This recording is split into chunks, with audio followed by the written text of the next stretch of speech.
अगली बात आ गई लॉ ऑफ रिफ्लेक्शन। भाई रिफ्रैक्शन, जब आपने रिफ्लेक्शन पढ़ा तो वहां पे सबसे पहले क्या आ गया? Law of reflection. अब यहां पे रिफ्रैक्शन पढ़ रहे हो तो सबसे पहले क्या आएगा? लॉ ऑफ रिफ्रैक्शन ही आएगा। तो सबसे पहली बात क्या आ गई आपकी? Law of refraction. Now what is law of refraction? ध्यान से सुनना बेटा। हमने बोला कि जी ये मीडियम है, बाउंड्री है जो दो मीडियम को सेपरेट कर रही है। ये मीडियम 1 है और ये मीडियम क्या है? 2 है। ये मान लेते रेयर है, ये मान लेते क्या है? डेंसर है। तो one is rare, another is denser. ये होगी हमारी नॉर्मल, ये होगी हमारी इंसिडेंट रे। जाना था जापान, पहुंच जाएगी चीन। क्यों भाई? क्योंकि मीडियम चेंज हो रहा। जाना था सीधा, मुड़ गई। So this is incident ray, I for incident ray. This is refracted ray, R for refracted ray. जब रिफ्रैक्शन पढ़ रहे हो तो यहां पे आर का मतलब रिफ्रैक्टेड रे ही है। राइट है जी। रेयर टू डेंसर थी टुवर्ड्स द नॉर्मल, हमने बैंड इसको कर दिया हुआ है। This angle is known as angle of incidence, this angle is known as angle of refraction. Okay, medium हो गया, सब हो गया। लॉ ऑफ रिफ्रैक्शन सबके लिए वैलिड है, चाहे लाइट रेयर टू डेंसर जा रही है, चाहे लाइट डेंसर टू रेयर जा रही है। तो ये मैंने रेयर टू डेंसर वाला एक डायग्राम बनाया, बार बार हो रहा है, 3-4 बार बन गया ये, तो अब तक तो रट गया होगा। तो वो आई है बेटा, नीचे वाला क्या हो गया? आर हो गया। ओके, अब आपका लॉ ऑफ रिफ्रैक्शन कहता क्या है? It states that the ratio of, statement भी लिख देता हूं एक बार, कि according to law of refraction दो पार्ट में बोलेंगे। Ratio of sine of angle of incident and sine of angle of refraction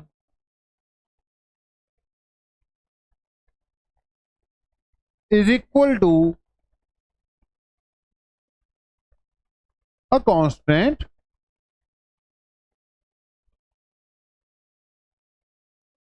quantity। साथ में ये भी बोल रहे हैं द नॉर्मल इंसिडेंट रे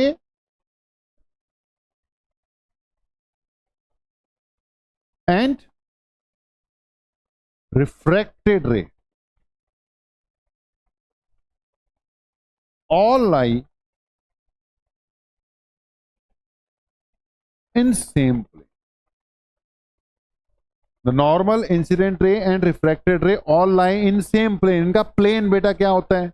सेम होता है। Normal incident ray, refracted ray same plane में होते हैं। ओके, ऊपर वाले पार्ट पे कंसिडरेट करो, ये कहता है ratio of sine of angle of incidence and sine of angle of refraction is equal to constant. मतलब ये कह रहा है sine of angle of incidence and sine of angle of refraction का रेशियो क्या होता है? कांस्टेंट होता है। अच्छा, साइन कॉस तो अब आपके पास ट्रिग्नोमेट्री 10th क्लास में होती है, पढ़ी रखी थी, वो तो पता ही होगा। साइन थीटा कॉस थीटा क्या होता है? यहां पे थीटा की बजाय हमारे पास आई और आर है, क्योंकि एंगल है ना आई और आर। तो it states that ratio of sine of angle of incidence and sine of angle of refraction is equal to a constant quantity। sin i by sin r is equal to a constant quantity। Okay, यही है आपका law of refraction. First part में ये बोलना है, साथ में उसके ये लिख देना है, और साथ में ये नॉर्मल और ये आपस में क्या होती हैं? सेम प्लेन में होती है। नॉर्मल इंसिडेंट रे, रिफ्रैक्टेड रे, ये भी बता देना। राइट है जी। अगली बात, इसको थोड़ा डिटेल देते हैं। ये कह रहा है बेटा साइन आई और साइन आर का रेशियो क्या होता है? कांस्टेंट। उस कांस्टेंट को कहते हैं बेटा रिफ्रैक्टिव इंडेक्स। इस कांस्टेंट को क्या कहते हैं? Refractive index. पूरी बात लिखता हूं, sine I by sign are is equal to constant which is known as refractive index of the material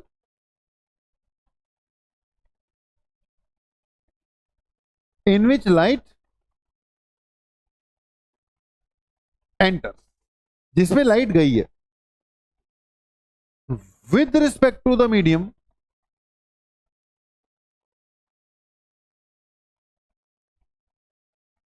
from which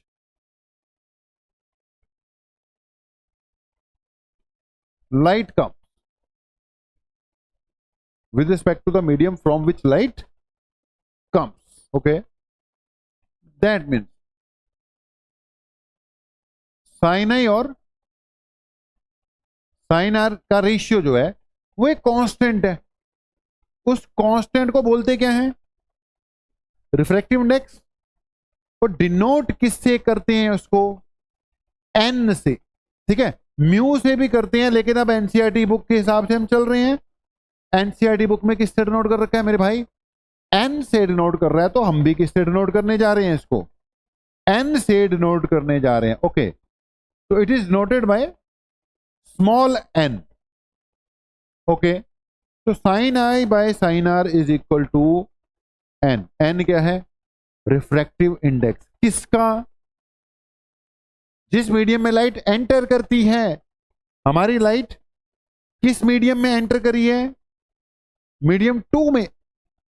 with respect to the medium जहां से लाइट आती है। हमारी लाइट कहां से आई है?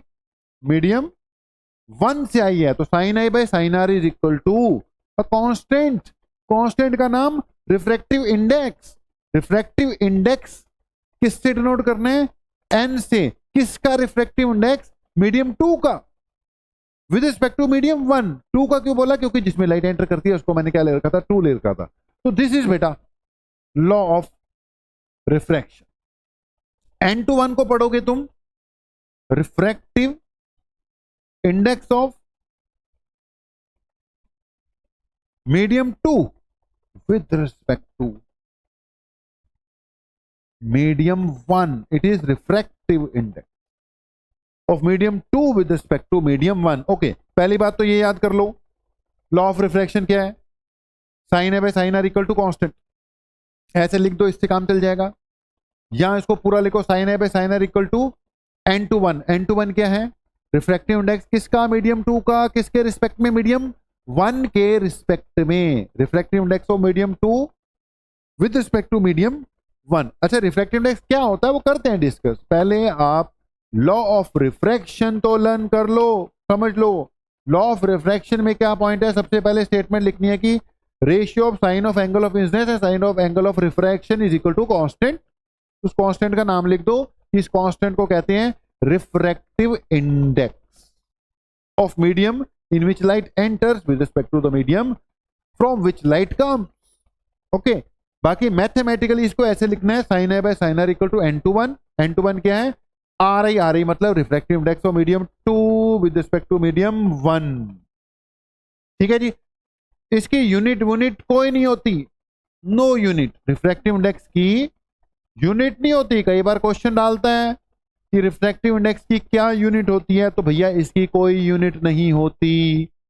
Refractive index has no unit, इसकी कोई यूनिट नहीं होती। ओके, अब थोड़ी सी कंसंट्रेशन किस पे डालेंगे? रिफ्रैक्टिव इंडेक्स पे। ठीक है, sine A by sign R equal to constant. Constant किसके इक्वल? Refractive index. अगली बात किसकी करते हैं? रिफ्रैक्टिव इंडेक्स को थोड़ा डिटेल में डिस्कस करते हैं। तो रिफ्रैक्टिव इंडेक्स बेटा n/1 तो बोल दिया। क्या है ये refractive index of medium 2 with respect to medium 1? पहले आप समझो ये है क्या चीज, है क्या, मतलब कंसेप्ट क्या है। तो पॉइंट ये है बेटा, रिफ्रैक्टिव इंडेक्स आपको ये आइडिया दे देगा कि मीडियम डेंसर है या रेयर। ठीक है, ये आपको अंदाजा दे देगा कि मीडियम रेयर है कि डेंसर है। इसी से पता लग जाएगा, इसकी वैल्यू से, कि इट इज रेयर और डेंस। राइट है। रिफ्रैक्टिव इंडेक्स ही डिसाइड करेगा कि स्पीड ऑफ लाइट उसमें ज्यादा होने वाली है या कम होने वाली है। रिफ्रैक्टिव इंडेक्स से डिसाइड करेगा कि लाइट आई है तो वो टुवर्ड्स द नॉर्मल बेंड करने वाली है कि अवे फ्रॉम नॉर्मल बेंड करने वाली है। मतलब किसी भी मीडियम का, ये कोई भी मीडियम है, ये लाइट के प्रति जब इसमें लाइट बेंड आएगी कैसे बिहेव करेगा, या लाइट इसमें कैसे बिहेव करेगी, किस पे डिपेंड करता है? इस मीडियम के रिफ्रैक्टिव इंडेक्स पे डिपेंड करता है। इट डिपेंड्स ऑन रिफ्रैक्ट, मतलब पूरी तरह से रिफ्रैक्टिव इंडेक्स मीडियम का कैरेक्टरिस्टिक है, मीडियम का। उसी ने डिसाइड करना है कि लाइट ने स्पीड कम रखनी है इसमें कि ज्यादा रखनी है, टुवर्ड्स द नॉर्मल बेंड करेगी या away from the normal bend करेगी। तो इट बेटा gives the idea of the medium, basic idea medium का प्रोवाइड करेगा। डेफिनेशन भी देते हैं, रिफ्रैक्टिव इंडेक्स ही बताएगा, मतलब रिफ्रैक्टिव इंडेक्स से ही पता लगता है कि मीडियम इज रेयरर और dense.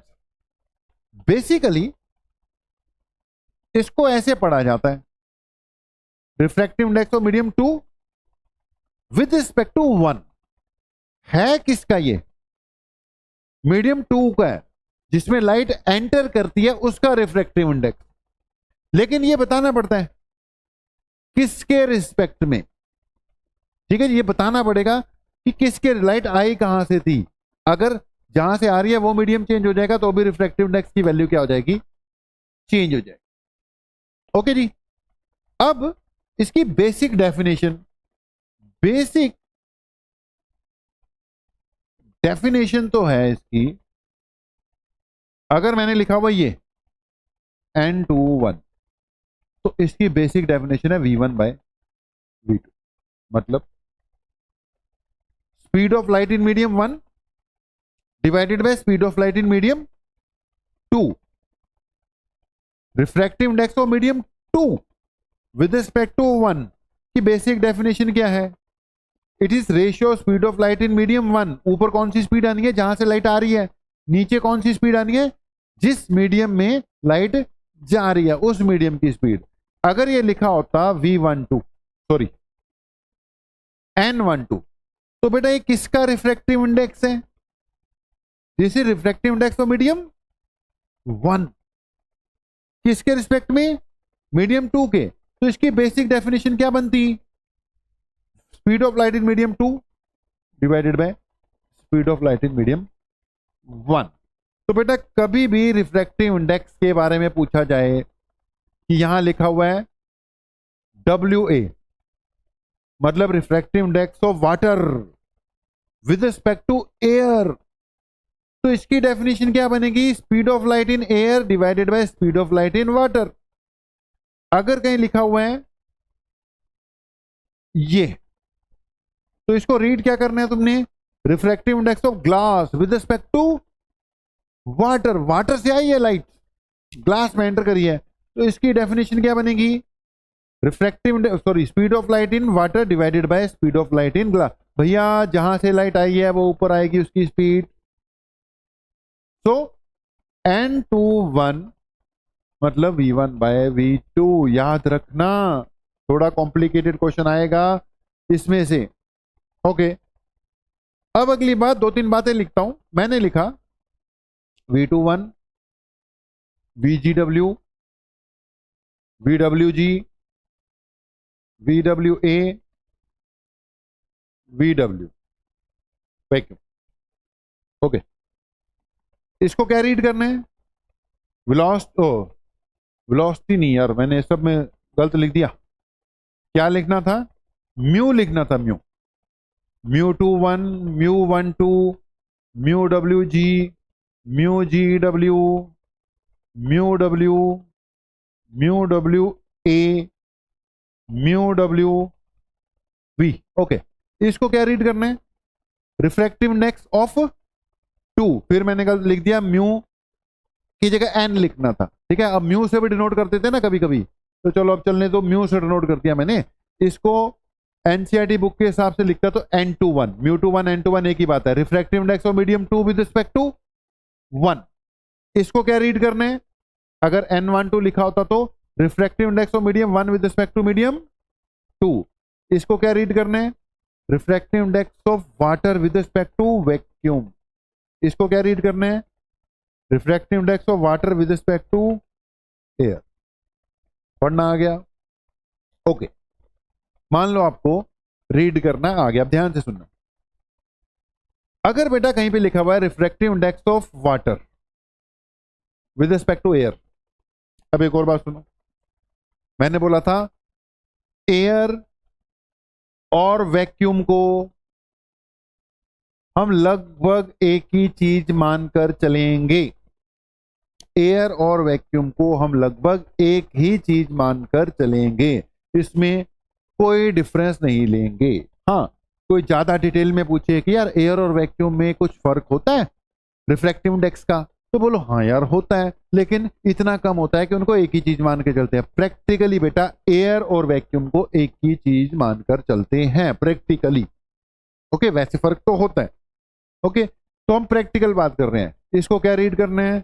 Refractive index of water with respect to air. Okay, air या वैक्यूम एक ही बात है। अच्छा, वैक्यूम को या एयर को, क्योंकि वैक्यूम एयर एक मान लिया, सबसे ज्यादा रेयर माना गया है। ओके, सबसे ज्यादा क्या मान लिया गया? रेयर मान लिया गया। तो किसी भी मटेरियल का रिफ्रैक्टिव इंडेक्स अगर कंपेयर करना हो तो किसके हिसाब से कंपेयर करते हैं? वैक्यूम या एयर के हिसाब से कंपेयर करते हैं।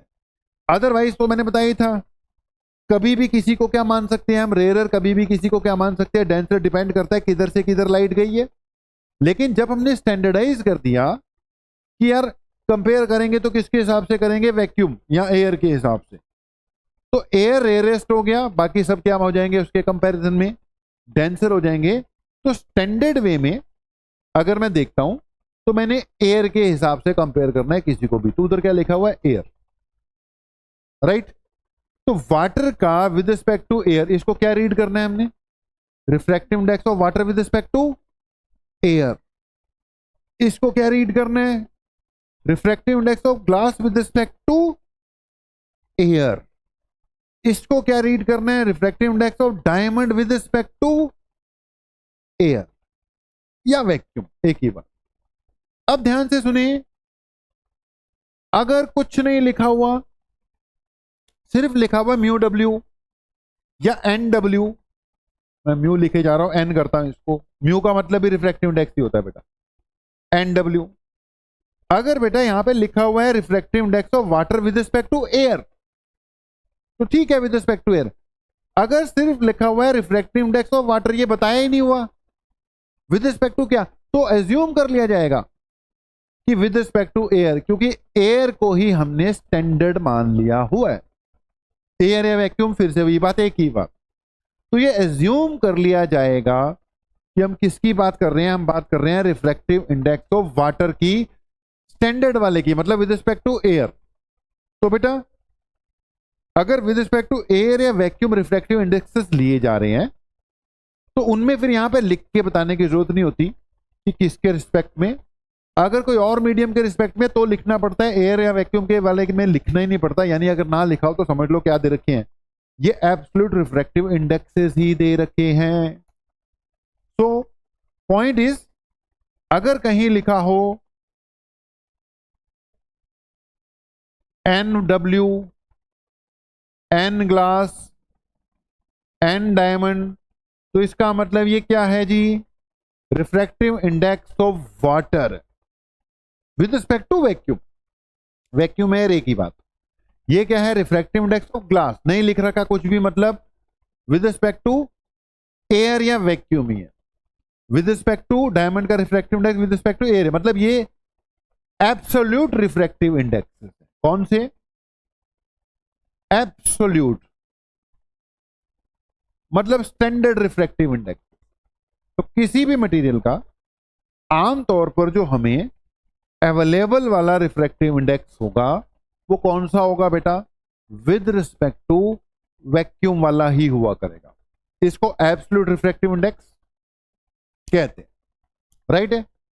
तो हमने बोला था कि अगर कहीं लिखा हो refractive index of 2 with respect to 1, तो इसकी बेसिक डेफिनेशन क्या है? Speed of light in medium 1 divided by speed of light in medium 2, right?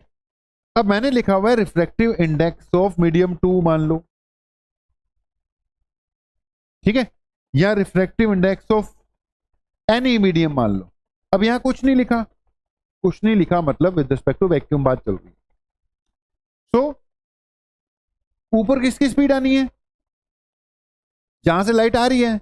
यहां कुछ नहीं लिखा तो मतलब विद रिस्पेक्ट टू वैक्यूम चल रहा है, वैक्यूम से आ रही है, एयर को भी वैक्यूम के करीब मान रहे हैं हम। तो इसकी डेफिनेशन बनेगी बेटा speed of light in vacuum, जिसको सी से डिनोट करते हैं, और speed of light in that medium. Okay, तो एब्सोल्यूट रिफ्रैक्टिव इंडेक्स की डेफिनेशन क्या बनी? Speed of light in vacuum divided by speed of light in medium. ठीक है जी, speed of light in vacuum divided by speed of light in medium. Okay, अब यहां पे पॉइंट है, कोई भी मीडियम हो, कोई भी मीडियम, उसमें यार स्पीड लाइट की स्पीड से ज्यादा थोड़ी हो जाएगी।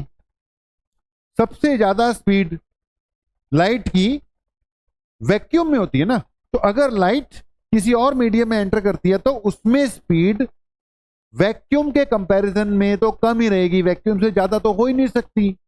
तो पॉइंट ये निकल कर आ रहा है, if we are talking about the standard और एब्सोल्यूट रिफ्रैक्टिव इंडेक्स, बेटा अगर हम एब्सोल्यूट रिफ्रैक्टिव इंडेक्स की बात कर रहे हैं तो उसकी डेफिनेशन तो यही है। ऊपर क्या आएगा? Speed of light in vacuum, नीचे क्या आएगा? Speed of light in medium. यह हमेशा मीडियम की स्पीड से क्या रहेगी? ज्यादा रहेगी। तो इसका मतलब बेटा ऊपर वाली वैल्यू ज्यादा है ना, तो n हमेशा 1 से क्या आना है? ज्यादा ही आना। तो रिफ्रैक्टिव इंडेक्स किसका? किसी भी मीडियम का 1 से क्या आएगा? ज्यादा ही आएगा।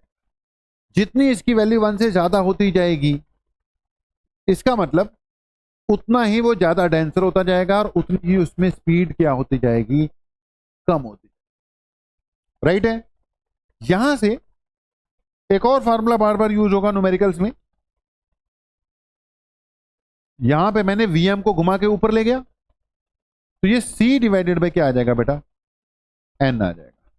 तो अगर मुझे किसी मटेरियल का रिफ्रैक्टिव इंडेक्स पता हो तो मैं उस मीडियम में स्पीड क्या है सिंपली सीधा निकाल सकता हूं। C की वैल्यू बेटा फिक्स होती है 3 इंटू 10 की पावर 8 मीटर पर सेकेंड। ओके, सो हमें कॉमनली कौन से रिफ्रैक्टिव इंडेक्सेस अवेलेबल होंगे?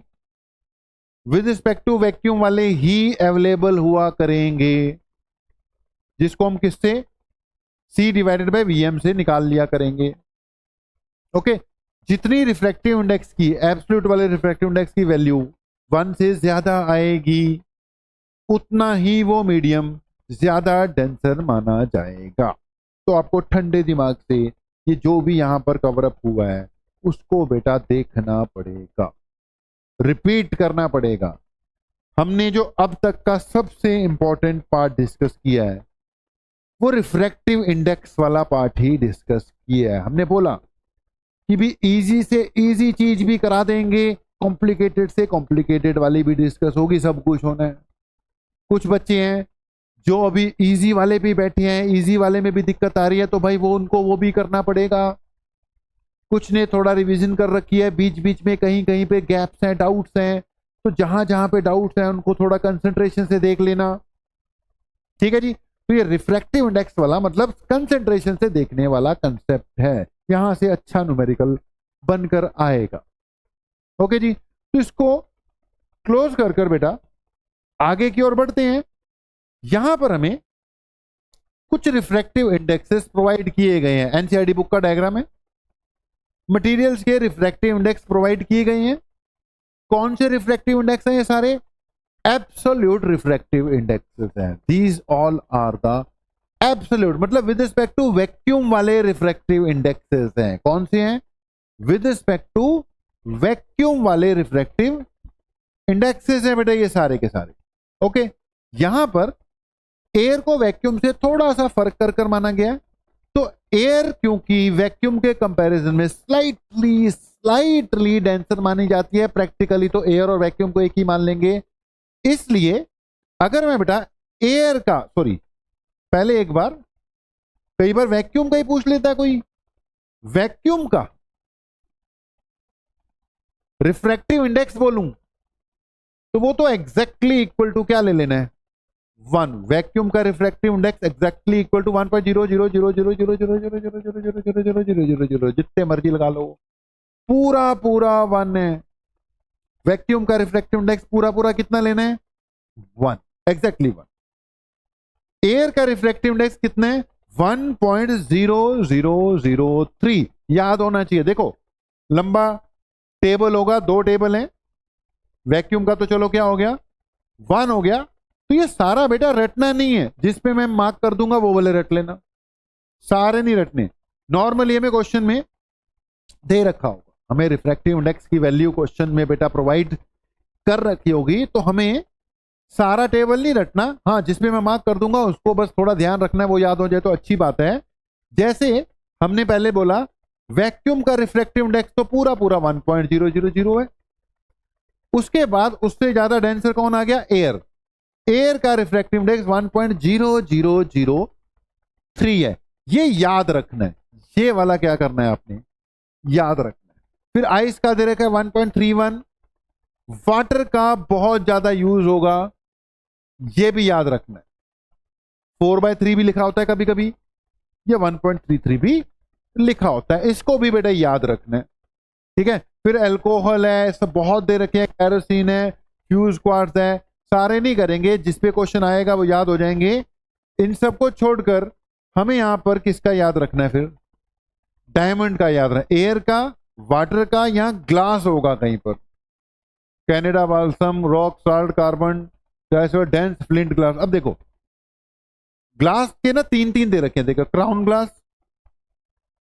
Flint glass. ग्लास की अलग अलग कैटेगरीज होती हैं, हम 1.5 मानकर चलते होते हैं। ठीक है, इनकी एवरेज ले लो इसको और इसको, ये 1.5 है, इधर क्या दे रखा है, डेंस ग्लास का 1.65 है, एवरेजली 1.5 ले लेते हैं। तो आप याद रखना ग्लास का रिफ्रैक्टिव इंडेक्स 1.5 याद रख लो। अगर क्वेश्चन में दे रखा हो कि 1.52 लेना है तो 1.52 लेंगे, कुछ ना दे रखा हो तो हमने एयर का 1.003, वाटर का 1.33, ग्लास का कितना याद रखना है 1.52 और डायमंड का कितना याद रखना है 2.42। ओके, ग्लास में 2 हैं, कंफ्यूजन है, कंफ्यूजन का कोई चक्कर नहीं है, तुमने दोनों के मत याद रख लो, तुम ग्लास का सिर्फ 1.5 याद रख लो, यही लेते हैं। ओके, अदरवाइज क्वेश्चन में प्रोवाइड किया होगा। तो सारे बेटा टेबल के वैल्यूज सारी की सारी याद करने की जरूरत नहीं है, जितना हमने मार्क कर दिया 1 2 3 4 याद कर लेना। ठीक है, वैक्यूम का मैंने लिखवाई दिया, 5 याद करने, वैक्यूम का 1, एयर का 1.0003, ग्लास का 1.5, वाटर का 1.33, डायमंड का 2.42। बस ये 5 वैल्यू याद रख लो, बाकी अपने आप ही हो जाएंगी। ठीक है, मतलब जरूरत ही नहीं पड़ेगी, हमें क्वेश्चन में दे रखा होगा। ओके, तो बेटा फर्स्ट स्टेज हमारी कवर अप हुई है। ठीक है, इसकी हमारी फर्स्ट स्टेज क्या हो गई, कवर अप हुई है। इसके बाद एक ब्रेक लेंगे, ब्रेक के बाद फिर आगे करेंगे। उससे पहले, ब्रेक लेने से पहले कुछ 5-7 क्या है क्वेश्चंस हैं। अगेन एनसीईआरटी बुक के हिसाब से हम चल रहे हैं, तो पेज दर पेज चलते चलते चलते चलते ये 5 क्या है यहाँ पर क्वेश्चन है, इजी से हैं, जल्दी जल्दी हम कवर अप कर देंगे। जैसे पहला क्वेश्चन देखो, बहुत बार मैंने बोला है हम इजी वाला ही कर रहे हैं, इजी वाला ही आएगा, ज्यादा चक्कर में पड़ने की जरूरत ही नहीं। कोई कहता रहे कि भाई क्या इजी इजी सा कर रहे हो, भैया यही करना है, जो मर्जी कोई बोले, हमने इजी इजी इजी इजी करते करते ही सारा डिफिकल्ट कवर अप कर जाना, तो ज्यादा टेंशन लेने की जरूरत नहीं है भाई। पहला क्वेश्चन है, ray of light travelling in air enters obliquely into water.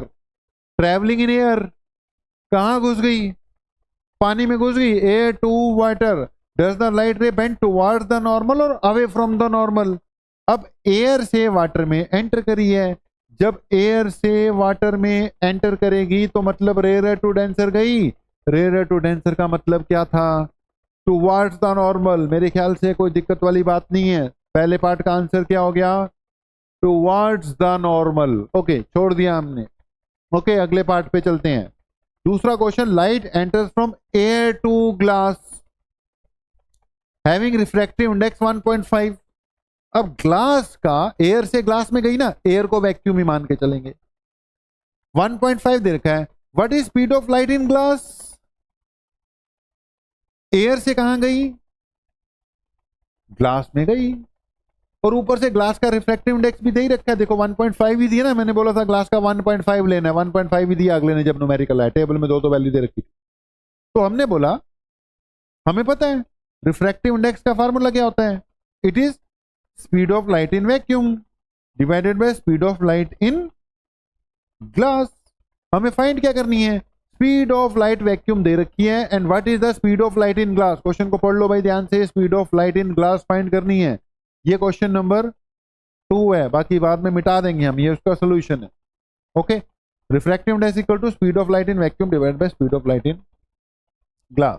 यहां से v किसके इक्वल आ गया? c divided by refractive index of glass. c की वैल्यू क्वेश्चन में साफ साफ दे रखी है, ना भी दे रखी हो तो बंदे को इतना तो पता होता ही है। Speed of light in vacuum कितनी होती है? 3 × 10⁸ होती है। नीचे क्या हो गया? n यानी रिफ्रैक्टिव इंडेक्स 1.5, 1.5 ने 3 को काटा 2 हो गया। ये आंसर कितना आ गया? 2 × 10⁸ मीटर पर सेकंड। ओके, कैलकुलेशन देख लेना, हमने गड़बड़ तो नहीं कर दी, यही आएगा इसका आंसर। तो बेटा ये हो गया क्वेश्चन नंबर 2। ओके, नोट कर लो, इसको मिटाने की जरूरत ना पड़ जाए। सेकंड डन हो गया जी। Third, find out from table 9.3। Table 9.3 मतलब एनसीईआरटी का जो पीछे वाला टेबल डिस्कस कर रहे थे वही वाला है। The medium having highest optical density and lowest optical density. देखो भैया सीधा सा हिसाब है, अगर हमारे पास एब्सोल्यूट रिफ्रैक्टिव इंडेक्सेस अवेलेबल है विद रिस्पेक्ट टू वैक्यूम वाले, तो जिसका रिफ्रैक्टिव इंडेक्स सबसे ज्यादा उसकी ऑप्टिकल डेंसिटी सबसे ज्यादा, और जिसका रिफ्रैक्टिव इंडेक्स सबसे कम उसकी ऑप्टिकल डेंसिटी सबसे कम।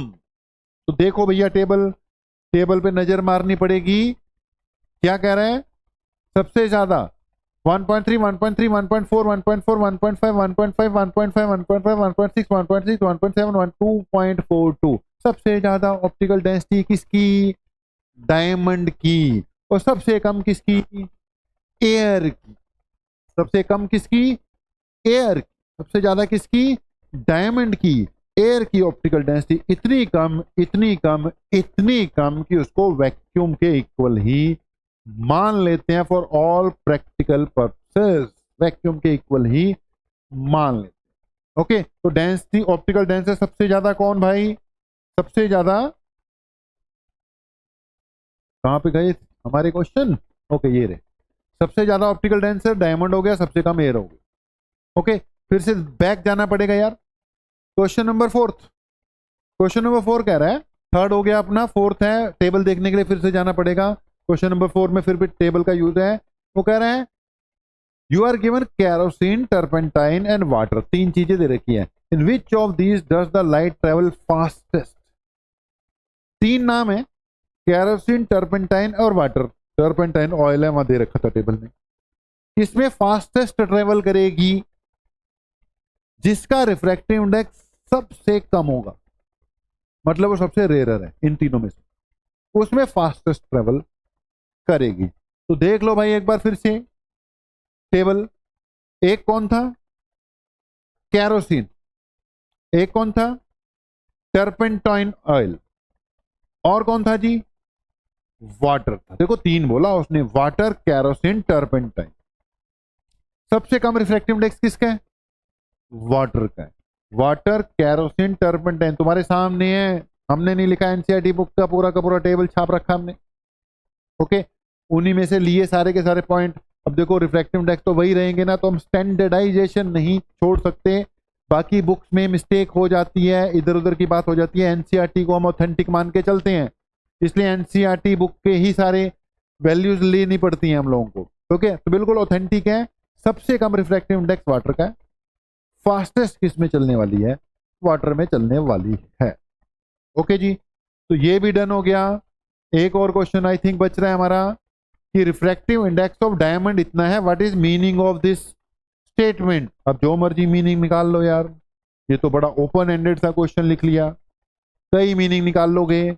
एक मीनिंग ये हो सकता है कि वाटर का रिफ्रैक्टिव इंडेक्स बहुत ज्यादा है, मीनिंग ही पूछा हम ये दे देंगे कि इसका रिफ्रैक्टिव इंडेक्स बहुत ज्यादा है 2.4। यहां आप कह सकते हो वाटर का डायमंड का रिफ्रैक्टिव इंडेक्स सबसे ज्यादा, यहां कह दो क्योंकि इसका रिफ्रैक्टिव इंडेक्स सबसे ज्यादा, इसमें स्पीड ऑफ लाइट सबसे क्या होने वाली है, कम होने वाली। यहां आप कह लो सबसे ज्यादा डेंसर कौन, वाटर। तो बेटा कुछ भी मीनिंग इसके निकाल लो, आपको बताया दिया। आप कह सकते हो it's has highest refractive index, it has highest optical density, speed of light will be minimum in diamond. तो अभी तक जो किया उसके हिसाब से 4-5 क्वेश्चन हो गए। ओके ठीक है, प्रैक्टिस करने के लिए सही चीज है, ठीक है। साथ के साथ 2-4-5 चाहे इजी हो डिफिकल्ट हो अपने क्वेश्चन कर लो, अच्छे क्वेश्चन से खैर इनमें से क्वेश्चन बनकर कोई ना कोई आ सकता है। तो ये बेटा हमारी फर्स्ट स्टेज रही।